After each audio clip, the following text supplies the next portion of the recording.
Siapa yang ada gatal-gatal kulit, kulit kering dan eczema kena tengok video ni sampai habis. Sebelum tu jangan lupa untuk like, comment and share video ni.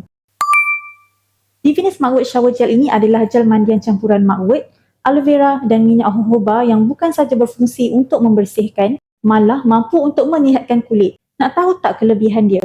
Yang pertama, mugwort dapat membersih secara mendalam, menenangkan iritasi kulit dan mengurangkan kemerahan disebabkan oleh ruam dan kegatalan. Ia juga mempunyai sifat antibakteria dan antikulat untuk mengelakkan jangkitan kulit.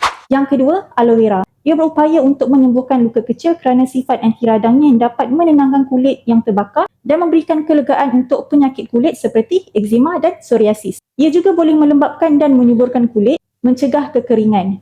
Yang ketiga, minyak jojoba. Ia kaya dengan vitamin A, B dan E. Ia melindungi kulit daripada kerosakan dan mengimbangi minyak semula jadi tanpa menyumbatkan pori-pori. Ia memberikan manfaat antioksidan, membersihkan kulit dan membantu mencerahkan kulit kusam. Yang keempat, glycerin dan glyceryl oreate. Ia dapat membentuk pelindung untuk mengelakkan kehilangan lembapan dan mengekalkan tekstur kulit yang lembut dan licin. Yang kelima, asid laktik. Ia bertindak sebagai pengelupasan dengan menanggalkan sel-sel kulit mati dan seterusnya dapat memperbaiki tekstur kulit.